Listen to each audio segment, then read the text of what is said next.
Hello, I'm John Urbans, President and CEO of Greater Fort Wayne, Inc. Welcome to the Roadmap to a Healthy Reopening webinar series. Today, we'll be focusing on events and gatherings. Thank you to our partners, Parkview Health, Greater Fort Wayne, Inc., the Northeast Indiana Regional Partnership, and the Allen County Department of Health. 2 weeks ago, Governor Holcomb rolled out the Back on Track Indiana plan. Allen County and all of Northeast Indiana entered Stage 2 on Monday, May 4th. That has helped clarify timing for reopening, but has also created more questions on how to reopen. That has led us to offer an expanded series, and today the team will answer questions that have arisen for the events, nonprofit, and arts industry. Just for housekeeping, we will have significant amount of time for question and answer in the second half of this webinar. We will be utilizing the Q&A tab at the bottom of your screen, and we ask you to wait until that time to start to put questions in to that tab. Following the webinar, you will be receiving an email with a link to a survey for this webinar, and then you will receive a second email today that will have a link to the recording of this webinar, as well as a copy of all the slides that are presented. I want to thank our participants for submitting questions ahead of time. They served as a guide for the Parkview team and the Department of Health team to develop the content that you will see today. While you may not hear your specific question asked, we hope the information shared will address your most pressing concerns. At this time, I'd like to turn it over to Jolynn Succo, Chief Innovation Officer for Parkview Health. Thanks, John. Hi, I'm Jolynn Succo, and as John said, I have the privilege of serving as the Chief Innovation Officer for Parkview Health. Seems like an amazing time to be an innovator. Innovation often thrives when we're thrown curveballs and crises. I'm coming to you today from a socially distanced studio in the basement of the Miro Center, and we're all beginning to sort of adjust to our new normal with hand sanitizer, 6-foot conversations, and we're all learning as we go. So I want to share with you a little bit about getting back to business and how we're thinking about this. So we're to the point now that coronavirus, COVID-19 is here with us. The virus is in what's called community spread, which means it's not limited to one place or area, and it's very hard to pinpoint the source. We also know that it's going to be here for 12 to 18 months until we get a vaccine. And that's at least 12 to 18 months away. So as we think about opening our business, our goal is to keep the surges as low as possible and many people safe. So we're continuing to implement and evolve safe practices that will help our employees, our patients, and our community. So we're here and we're ready to serve. Last week, we began to open up elective surgeries. We're closely monitoring the situation, and we're restarting things very gradually. We still have our visitor restrictions in effect, but we're very optimistic, and people are coming back to seek much needed health care. I want to point you to some resources that we've launched for you. Parkview Business Connect. This is where we want to share what we've learned and the best of what others are doing so that all of us in Northeast Indiana can open safely. This website is a living document. It contains a lot of workplace considerations, people considerations. It has a best practices resource page and an industry specific page. And we want to stay in dialogue with you because this is evolving and changing almost every day as we add new content. We also are offering free consultations with our subject matter experts. You may think of Parkview as the place where you receive your health care, but we're also the largest employer in the region. So we operate 10 cafeterias. We have the Miro Events Center. We have a team of educators. We have frontline office. We have a huge grounds crew. So we're having to think about how to adjust in many, many ways. And we want to be your trusted partner resource on how to do this safely. So you can call this number for a free consultation or email us. So I'd encourage you to take a picture of this slide and note these slides are going to be distributed at the end of the day. So with that, I'm going to turn it over to Dr. Michael Knipp, who is our Chief Medical Officer for Occupational Health. Actually, I think Jolynn and I will be talking real quick about the Back on Track plan real quick. Oh, so, sorry, John. No problem. So I mentioned earlier that Governor Holcomb rolled out the Back on Track Indiana plan 2 weeks ago. It's really based on 4 guiding principles that he laid out. Has to do with the number of hospitalized statewide with COVID-19, looking to make sure that the state retains the surge capacity for critical care beds and ICUs and ventilators. And then also making sure that there's the ability to test Hoosiers that are symptomatic. As of yesterday, there's 170 sites throughout the state that are open to test symptomatic individuals, as well as healthcare workers, first responders, and essential workers. And then also making sure that the state builds the capacity to contact people that test positive and do contact tracing, so they can understand who they've been in contact. So those are the guiding principles that he laid out. As I mentioned earlier, we entered stage 4 here in Allen County in Northeast Indiana on May 4th. So that's all moving towards hopefully a stage 5 reopening around July 4th, where everything will be reopened with social distancing. So a lot of what we're going to talk about today probably affects more of stage 5, when you're allowed to have 250 people or more in a socially distanced manner. Couple other quick updates for you on resources that you can utilize. On our website, on our COVID response page, there are links to local individuals that are producing personal protective equipment. There's also a link to the state marketplace, where they have PPE available for companies 150 individuals and smaller. So a lot of people on the call probably fall into that area. If you're having trouble getting sanitizer, face masks, that type of equipment, there is the state marketplace that you can get to through a link on our website as well. So that's out there. In addition, all the webinars that we have completed thus far over the last few weeks are out there. If you would like to look at any of the other recordings or download the slides from those individual webinars, those are available as well. So at this time, I think I will turn it back over to Dr. Knipp to talk about industry-specific insights. Thanks, John. Hi, everybody. Dr. Mike Knipp here with a couple of Occ Health insights for your specific industry and sector. First slide here is, now the lifeguard says everybody back in the pool, but should you be getting in the water? Probably, but first, encouraging you to look at the CDC framework for deciding if you're ready to reopen and what things you should do to do that. A couple points to call out there. It's real important to identify someone in your workplace who's a coordinator for this project to help determine if you are ready. July 4th is a good mile marker, but it's not the finish line, because these practices will be something you should be thinking of doing long term to make your business as healthy and successful as possible. So this slide here, I just want to talk about a couple things. The hierarchy controls is a classic structure from industrial hygiene on how to approach any hazard or an exposure. We call it here at Parkview the more than a mask approach, as there are things to do before you consider just doing something like masking, and that's beginning and ending. I wanted to call it a couple of things at each level here, just real briefly. For example, with the elimination, trying to eliminate the exposure or hazard of having the virus in your workplace.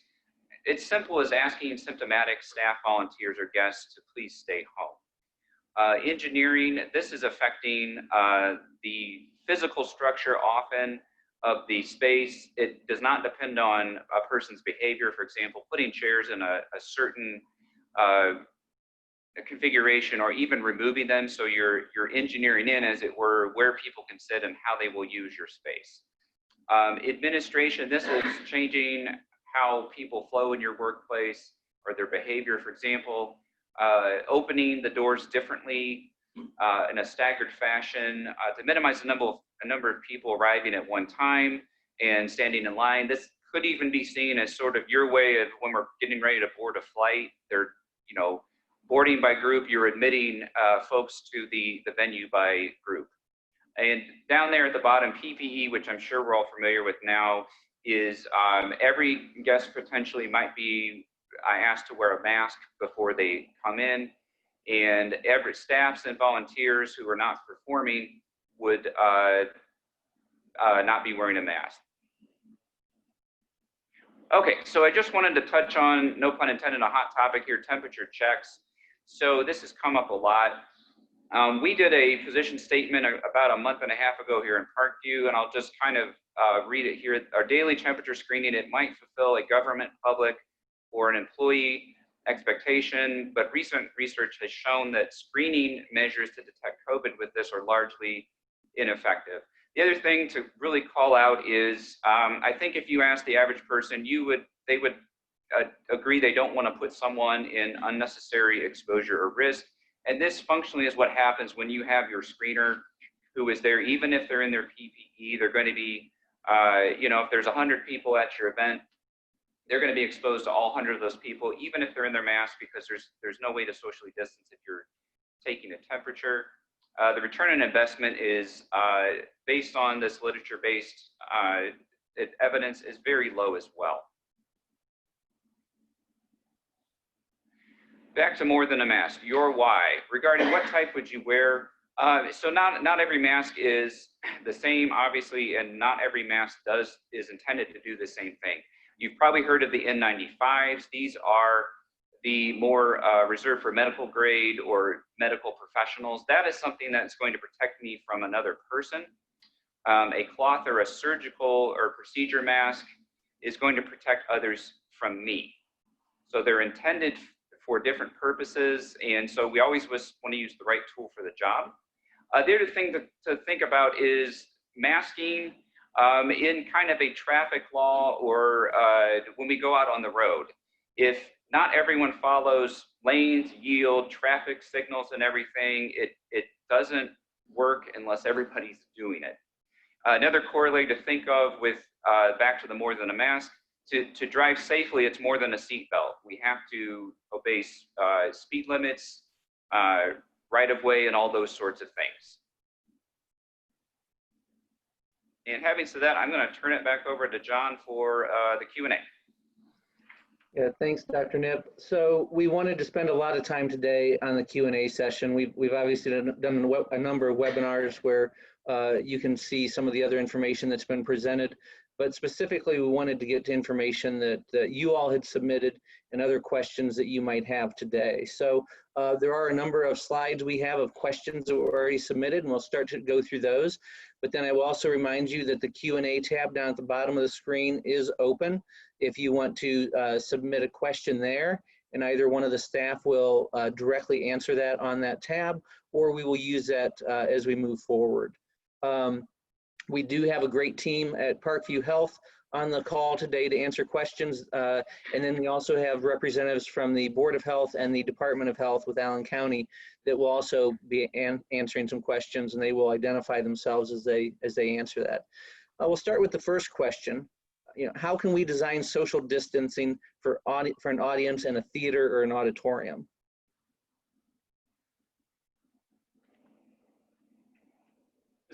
This is Rob Harmon, the director of the Miro Conference Center here at Parkview. Several things that we've talked about doing is designated, restricted, and or one-way traffic flow for guests entering or exiting the venue. Limit the number of available tickets for those events, obviously based on social distancing and the size of your rooms that you have available. We've considered adding additional smaller shows, breaking larger events up into two different venues or two different time slots. Also designing available seating for social distancing. We've been very fortunate here. We're going to use 6-foot round tables, which obviously then adheres to the 6-foot social distancing guidelines. And then again, limiting how many people sit at those tables during those events. What about social distancing in common spaces like lobbies, restroom lines, elevators, concessions, all areas that are probably pretty hard to control? One thing we're going to do here is a lot of times when we have a large event, guests seem to roam around and move around into different rooms and into hallways. We're going to restrict that movement. If you're in our conference room, Grand Hall South, you will stay in Conference Room South. You will not be allowed to go into North or into the lobbies except for the restrooms and so forth. We want to designate places for people to stand in those common spaces. We don't want to have large groups mingling. We've eliminated our beverage stations just because people are not going to be standing by a beverage station. We'll do a table service. Restroom attendants in order to ensure safe numbers of people to increase the ability to for us to disinfect. We'll have spots on the floor that limit people where they stand so they know where to be in line. We're going to get rid of concession high-touch surface areas that are constantly being disinfected. As I said earlier, we're going to eliminate the self-service options and offer table service, almost like a waiter, waitress type service. We'll ask what you want to drink. We'll deliver that to you with PPE on, gloves and masks for our staff who's delivering that service. We will also increase trash receptacle locations within our facility. And we will have portable hand washing and hand sanitizer stations throughout the facility. You shouldn't be able to walk more than 30 or 40 feet without passing one of those. Yeah, I think this is a great question because I think it affects us not just for events, but also just for the normal everyday activity. Can people walk safely past other people who are closer than 6 feet, whether it be in an event, lobby, hallway? Hi, it's Dr. Nip here. So I wanted to unpack that word safely a little bit. I mean, if we go back to the road, the only way to have guaranteed safety is you're not on the road. We can do a lot of things to make ourselves as safe as we can. So I like using the word exposure a little bit more. So again, there's no exposure. At risk of exposure means we're at home and we're not interacting. And I don't think any of us want to do that. So given back to the community spread concept, there's going to be some potential for exposure when you go out. But if the venue and the venue maybe you're entering is following the hierarchy of controls, we're trying to minimize that risk of exposure as best we can, driving in as close to a figurative zero. And I would still think too, if we take the walking past someone that is a brief time, germs need time to spread. So that's a difference between being very close for an extended period of time versus just briefly walking by some. I don't think the germs are going to have a very great opportunity to be spread very well.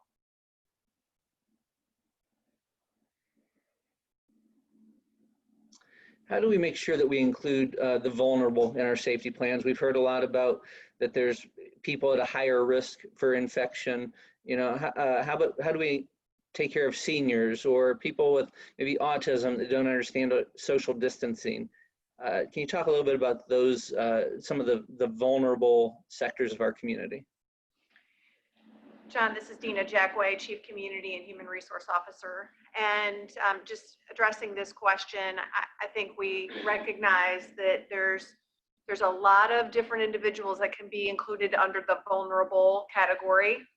And so whether it is seniors or those that might have disabilities of some kind, having alternate show times, having early arrival times, having accommodations, a way for your patrons to be able to address what accommodations they might need based on them wanting to come to perhaps a show or and wanting to bring a group with them. So just being able to reach out and better understand the types of individuals that are going to be experiencing your businesses.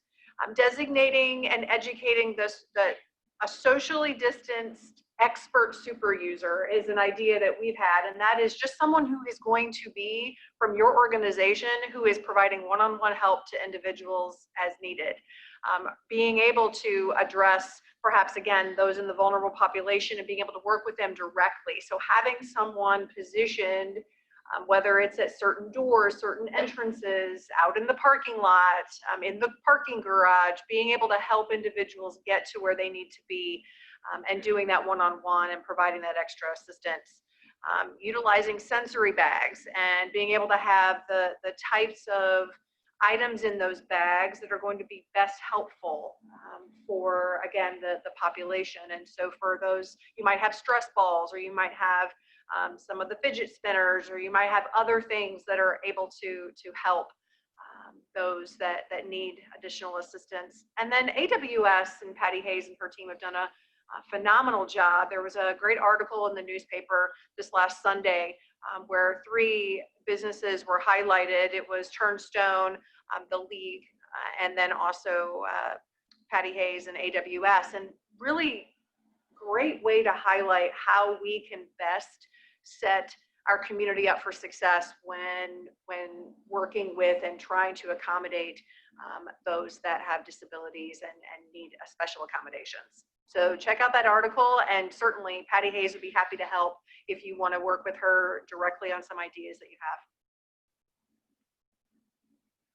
have. A big part of all of this pandemic has been about communication and setting expectations. How can we communicate appropriately with our guests about expectations and precautions we will be taking prior to their arrival? This is Rob Harmon again.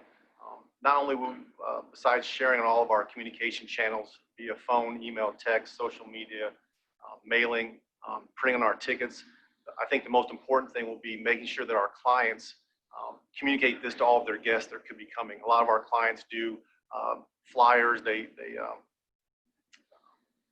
do things on the radio, they communicate through that to all their clients, advertising for their events. It's going to be very important that they advertise what our social distancing guidelines are going to be, what the expectations are before they arrive, at least for us here at the Mural Center.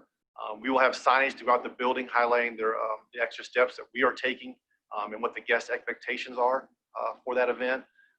I think one thing that's very important is that we will make a verbal announcement at the start of every event, either through our AV team on an overhead projection, or the client who's in charge of that event will announce to everybody while they're seated what the expectations are for that event and what the requirements are as far as if they don't comply with that, what the next steps will be.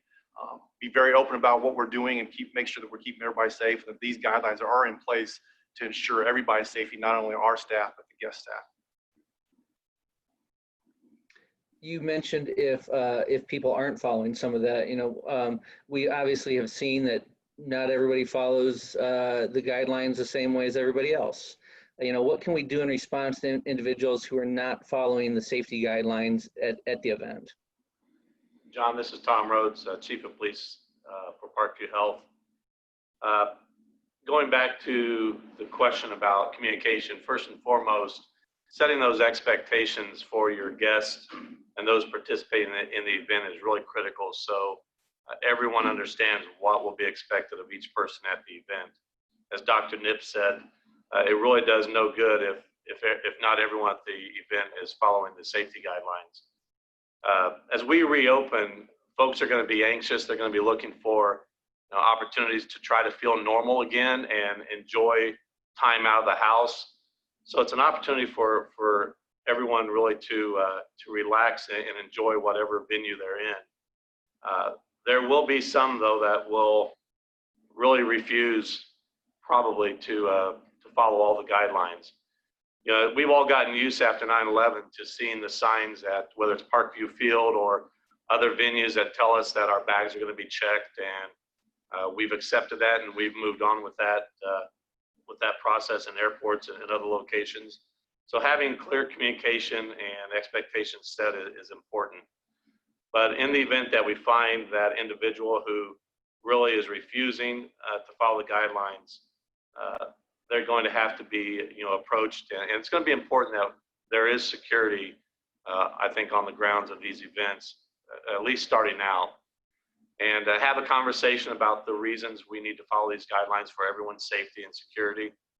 And honestly, for the person who's not wearing or following the proper guidelines, it's for their safety, because others who are following the guidelines we've seen in stores and other locations in our community, they become a little aggressive towards those who are placing everyone else at risk.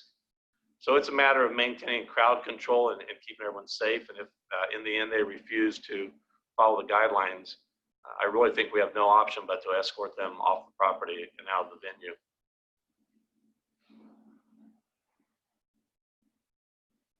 Let's kind of look a little bit ahead to July 4th and stage 5. You know, what does social distancing look like when we hit stage 5 and beyond? Because we don't know, to be honest, how long this will be around us. Hi, it's Dr. Nip again. So yeah, I mean, we know that July 4 may look very different, but I still think a lot of these things are good ideas. I mean, honestly, for a lot of these practices we've talked about the past few should have probably been in place before, but it's a good time to start and continue. But specific things, I would think, you know, possibly the traffic flow things we have, guidance on where to stand, special event times, I mean, increased show times, just really, I think many industries, if not all industries, it's a fresh eyes moment to come back and just say, back to Jolynn, and innovation comes in, you know, in difficult times or when we least expect we need to innovate, but it's time to do that. And I think it's also a good thing to keep these in practice and advertise it as part of the additional experience your patrons can expect.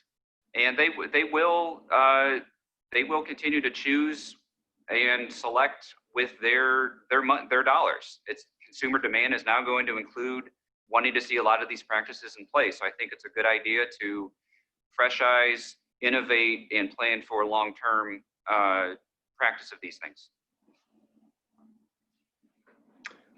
Earlier, we talked a little bit about drink service. Let's talk a little about dinners. You know, as a church or a nonprofit, can we safely offer community dinners to the public? This is Wes Oburn, Corporate Director of Food Nutrition Services. I think that's a great question. And I know that this is an important question for many, as the sense of community and church gatherings is so important. Impacts just well-being of people with that social opportunity for folks. But I think it is important as we look at now and far away as we enter stage 5 of the back on track plan, that these gatherings can take place. It's just vitally important that we implement all of the requirements to meet social distancing and safety standards for a food service operation.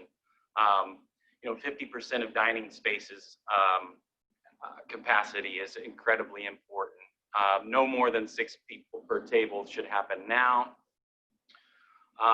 We'll talk about potluck dinners are being strongly discouraged, to allude on what Dr. Nip had begun with on a hierarchy control. If we talk about eliminating risk in general, in food service especially, to eliminate what you cannot control, i.e. someone making food in an uncontrolled environment, is not a good idea, and it lends itself to be relatively dangerous, to be honest with you. And I really like what Dina said as well, is to have a champion. If these are part of your church organization, it's strongly encouraged to have someone who's really dove deep into the standards of the executive order for food nutrition services, and helps implement those as you have these gatherings.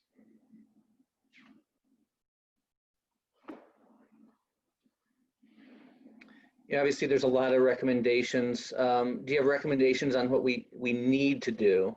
Trying to balance a financial benefit of reopening versus the cost of some of the things that are going to take to reopen. It's Dr. Nip. Yeah, so, I mean, this is a really good question. The should, need, have to comes up a lot. I mean, I think if an organization wants to be financially solvent and sustainable from now on, they need to really take a hard look at adopting a lot of these things. Back to the consumer demand point from a few seconds ago. What do you look to? What do you do? Well, there are some must-dos coming down, federal, state, local. There's some, I think, industry organizations that are saying this is probably industry best practice to look at those. But of course, the bang for the buck ROI comes into those. Again, like I've said, and like we are standing, for example, temperature check, not a lot of bang for the buck, but a lot of resource and a lot of, I would say, unnecessary risk involved there. And just, you know, hierarchy controls came out of industrial hygiene, but as Wes put it squarely in just the weekly church or organization dinner, you can still take that same framework. That's why it is so effective and why it is hung around in the literature and in the science to say, you know, that's the hierarchy. Everyone's an expert on their own business and own space, but how can you apply, again, knowing the higher up you can go. Some of those are very simple and don't cost much more than asking someone to stay home and don't come to the church social if you're feeling ill. When we think about nonprofits, you know, how do we continue to keep donors engaged in fundraising and supporting nonprofits when large events may not be possible in the same way? Hi, this is Denise Andorfer, Director of Leadership Gifts for the Parkview Foundation. And this is a really great time to get back to basics with our donors.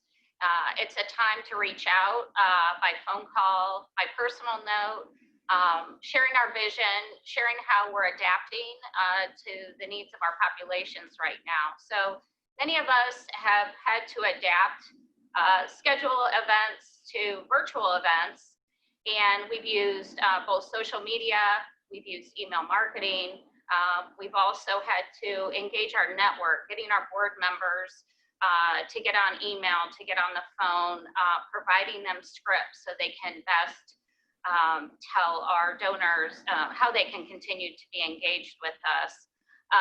But we know, and we've known for many years, that our events have a high expense ratio. So consultants have been telling us for many years we're over-reliant on our special events. So now's a great time to get back to basics and reach out to those donors, share a one-pager, put hand notes in the mail. We've been busy calling donors and telling them about our call to action. So this is actually a great time for us to be connecting with donors.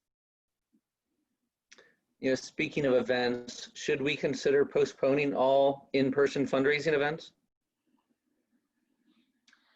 Well, we, of course, have taken some of the events virtual that did not follow the specific orders of the state and the governor. So, but we have some small events that we're communicating.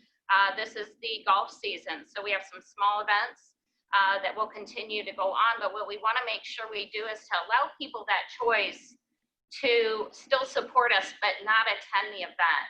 Because a lot of times people may not want to attend.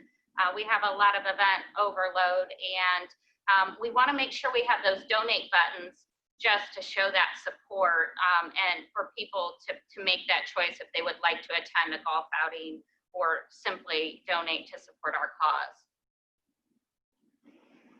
This is Rob again with the Miro Center. We have currently postponed all of our events through the month of July, and we will reevaluate those dates in August, the 1st of July, to see how, if we are close to reaching stage 5 through the governor's Back on Track program. We'll reevaluate our events in August and throughout the rest of the year. We're going to be flexible with that. We're not going to rush back into things. We'll make sure that we're doing things the right way and we're being safe. Like we mentioned before, with 6-foot tables, certain max amount of chairs at each table based on the size of the room, and making sure that everybody's safe and our staff is safe when they come back to work. What do we need to know about contact tracing? That's one of the governor's guiding principles. Do we need to track attendees on who may be in attendance?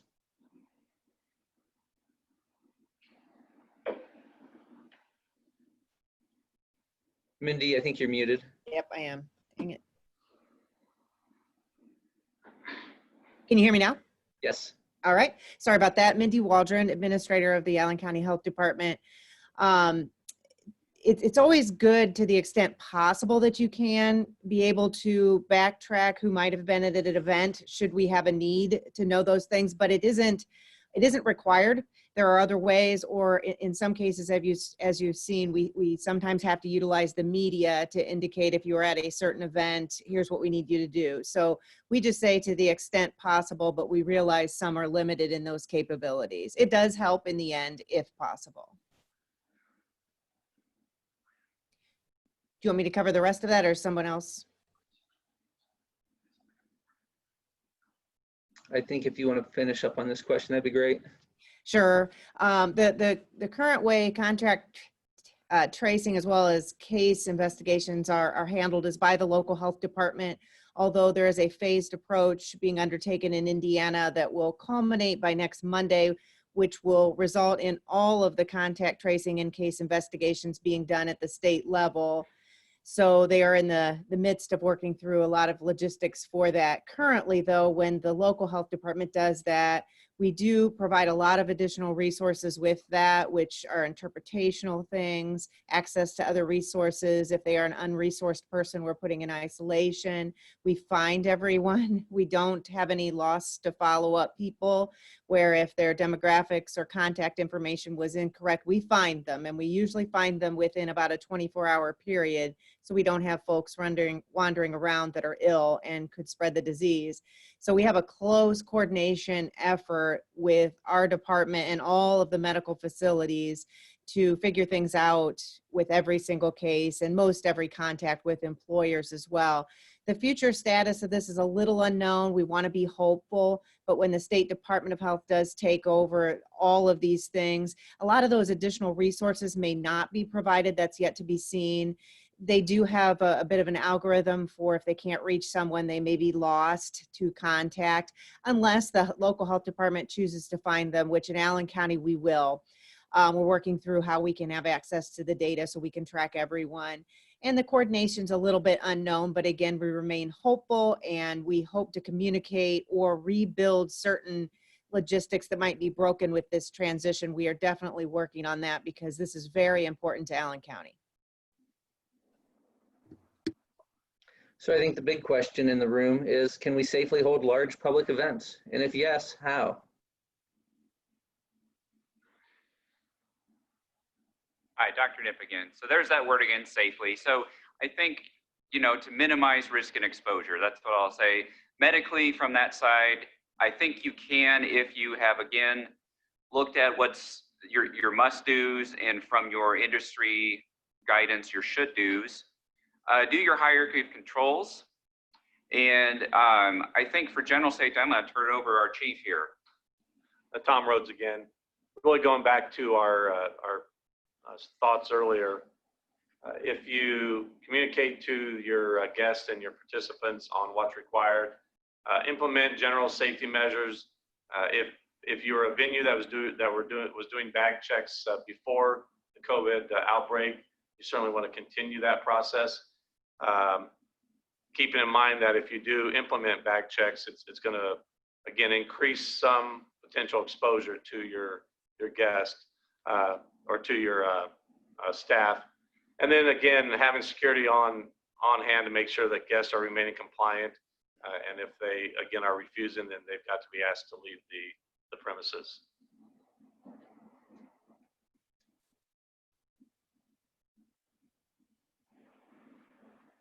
So here's a good question. I think this also ties into one of the online questions that was submitted. How do we safely rehearse bands, choirs, orchestras, stage theater productions? Obviously, how does singing, you're projecting your voice and potentially projecting contamination.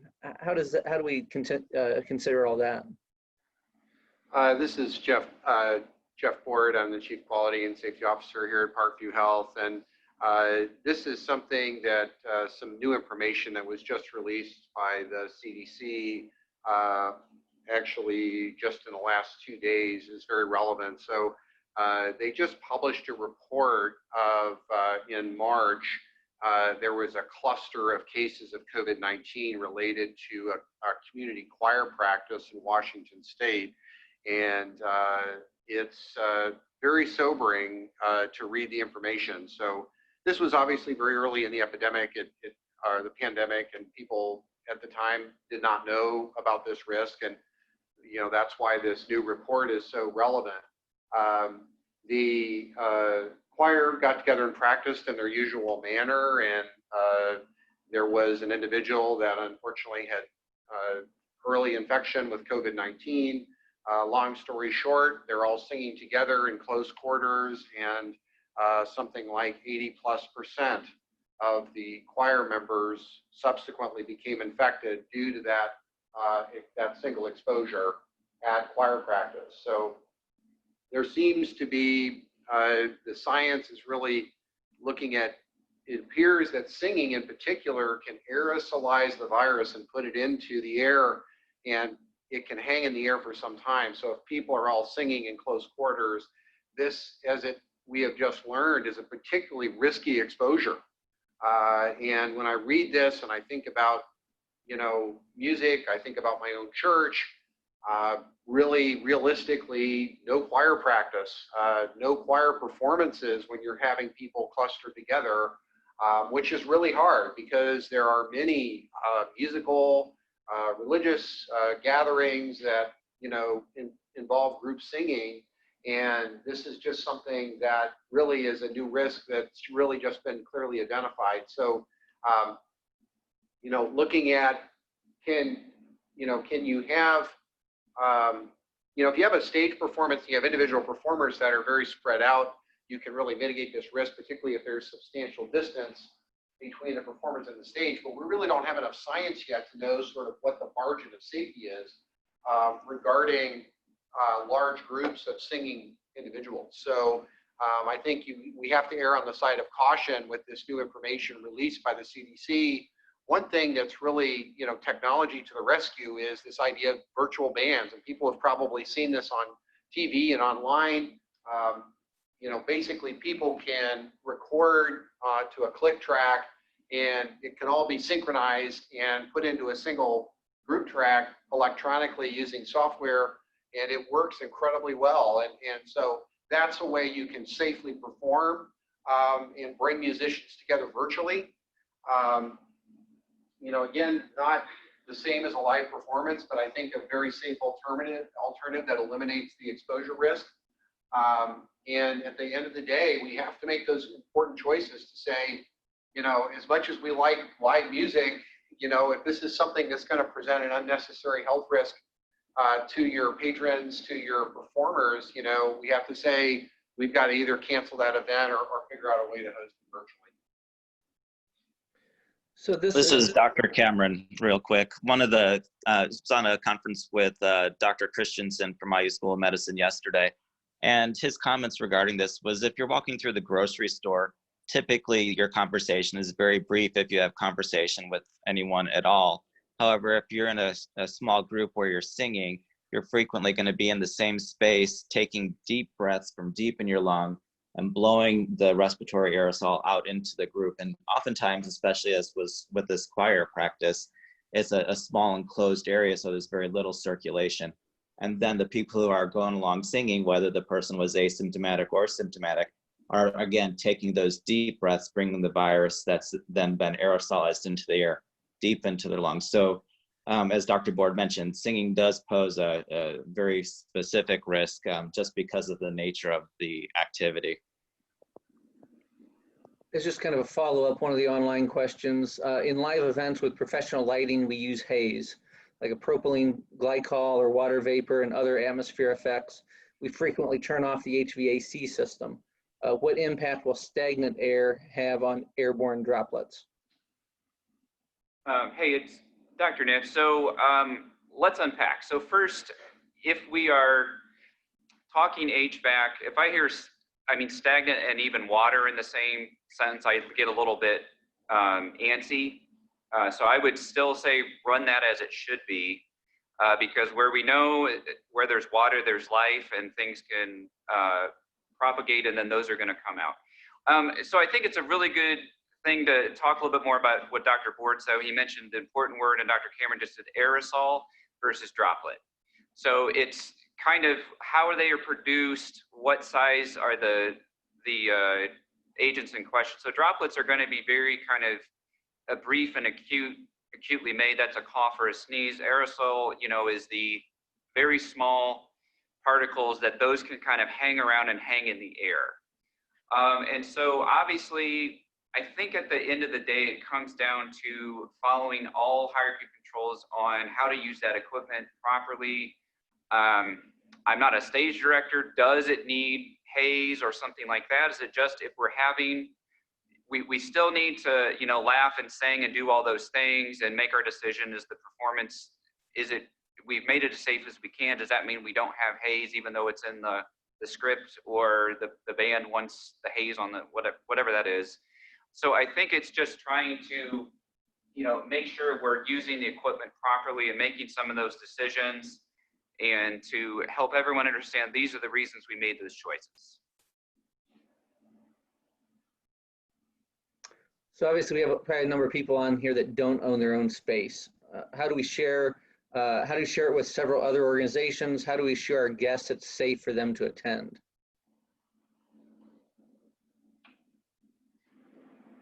This is Dr. Board again, and really the key here is communication, and really maybe developing some key principles that all of the stakeholders that maybe use a shared location, and this could be a venue, this could be shared office space, that everybody agreed to adhere to common principles. Perhaps if each organization has their own safety coordinator, they can come together and agree to some common standards so that that shared space or venue is managed in a way that there's consistent attention to safety and use of the hierarchy of controls.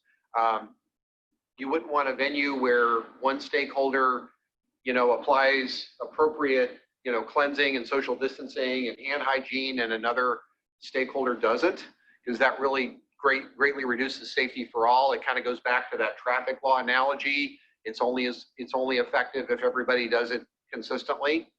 And it's also important to look at scheduling and density of people. What can you do to make sure that you don't have a lot of unnecessary crowding in a common space? And clear communication with your guests and visitors is also key. Are there any recommendations on length of time patrons can be together in an indoor seated situation, such as a concert or a live performance?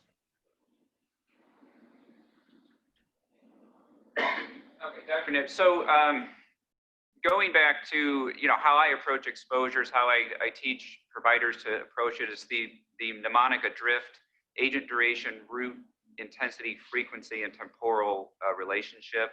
And so we know with those factors that the longer there's a potential for exposure, the more likely a transmission can happen.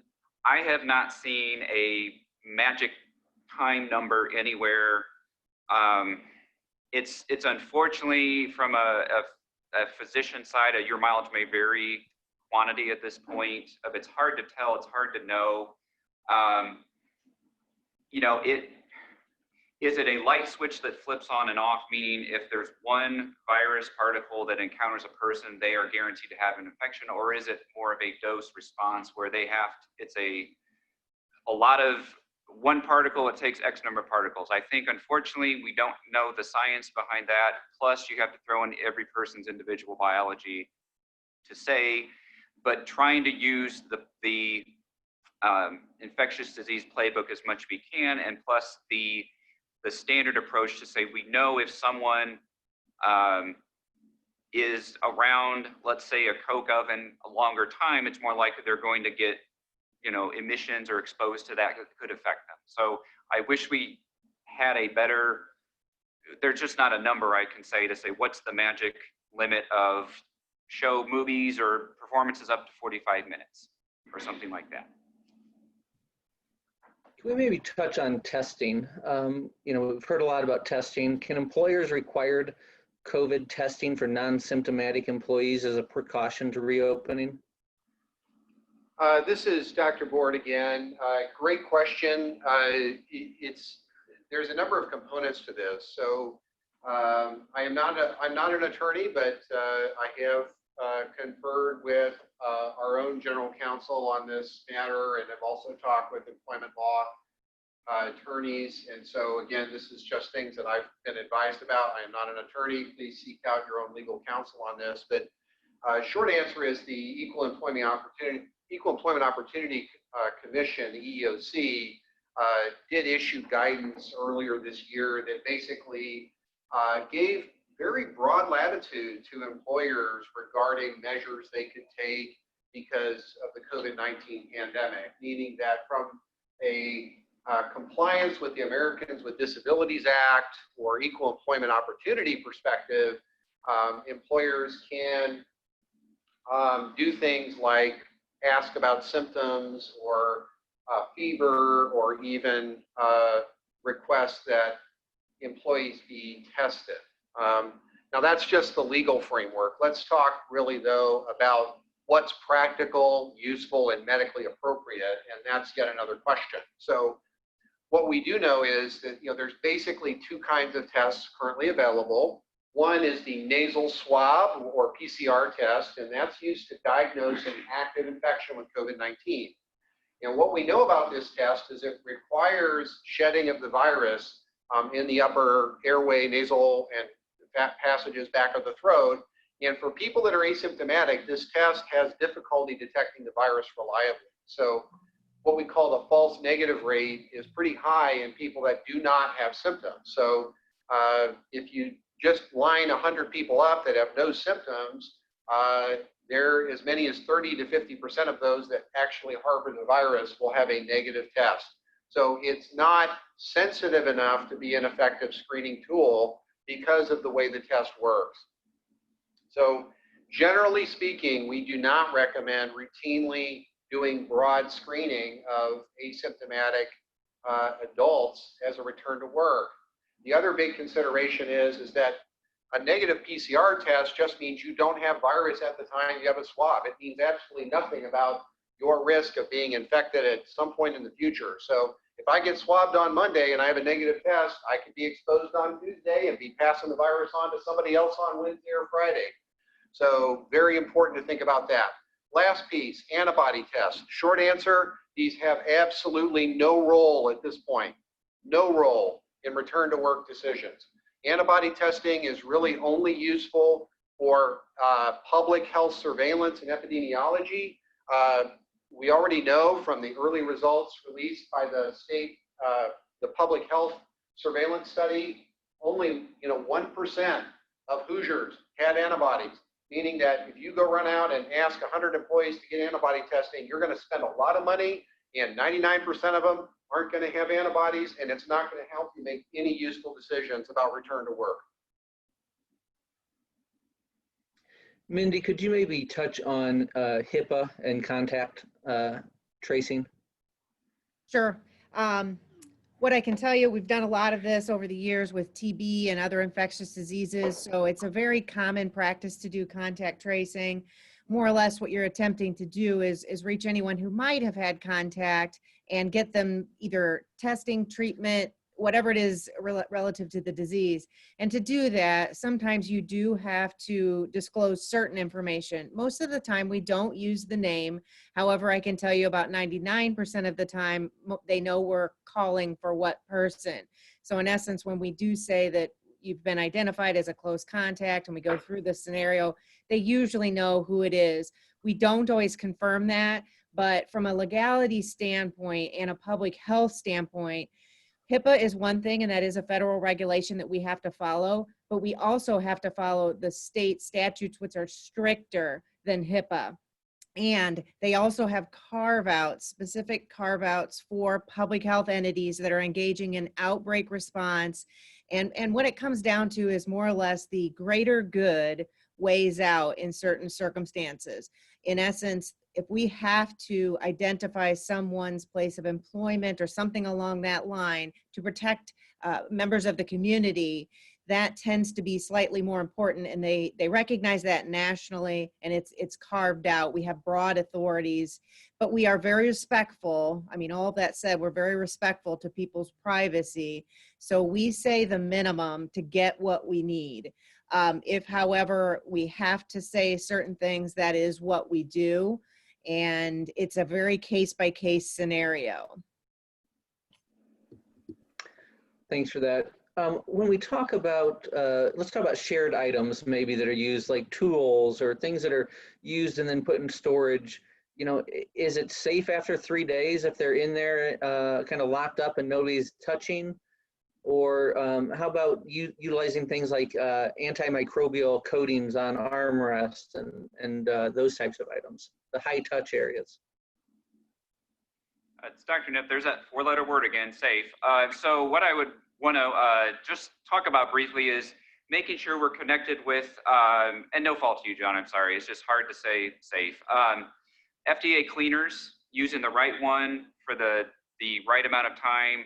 A point too that our instinct probably is to clean, see there's still some liquid on there from the cleaner and wipe it off right away, but let it set the recommended amount of time.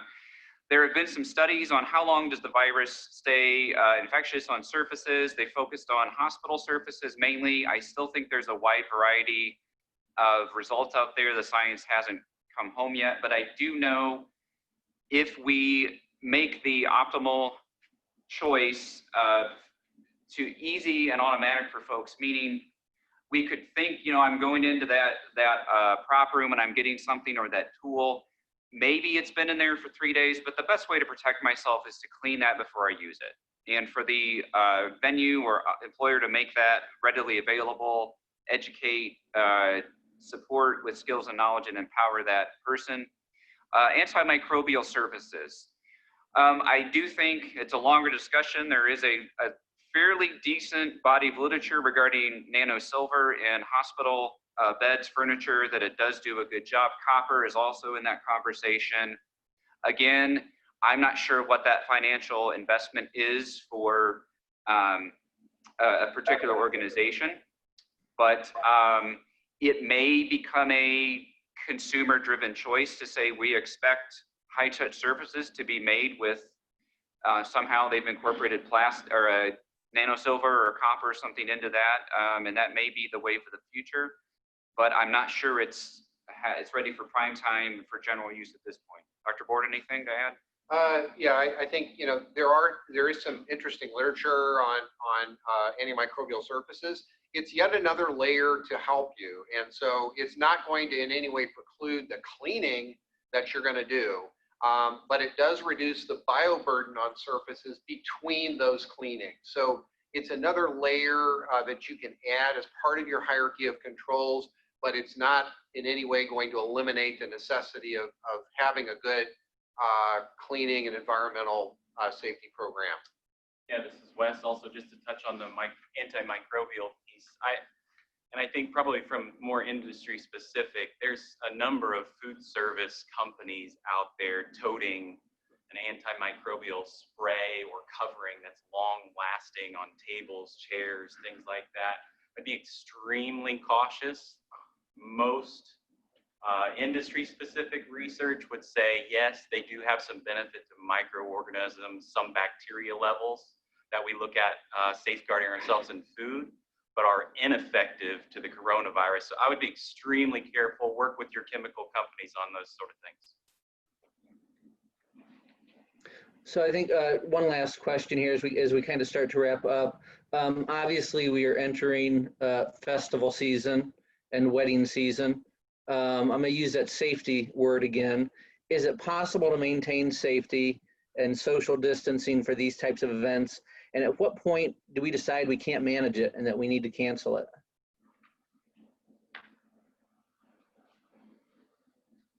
Great question. Unfortunately, no really single or simple answer. I think it's all going to depend on the context. You know, if you're having a gathering of 25, people, it's a lot easier if you have particularly plenty of space to help maintain social distancing. When you have very large events with many people, particularly if it's not a really large venue, that makes it a lot more challenging. And so, it's really about understanding what level of risk are you taking on based on how that event's configured, how many people are there, what kind of activities are going to be done, and what kind of available space and engineering controls you can put in place to maintain a margin of safety. So I think that unfortunately, there's no simple answer to that. It's going to depend very much on context and how that event is put on and conducted is going to make all the difference. Well, I want to thank everybody that attended today. We had a great turnout. I hope that we answered a number of your questions. I want to thank all of our presenters and individuals that answered questions. I want to thank the partners, Parkview Health, the Allen County Department of Health, Northeast Indiana Regional Partnership, and obviously my organization, Greater Fort Wayne, Inc. I want to thank everybody for participating today. I want to remind you, if you still have questions, we are all here to help you still. Whether that's our staff or use the Parkview Business Connect phone number or email, they will get back to you immediately with answers on that. So I want to thank you all for attending, and I hope you received some critical information today.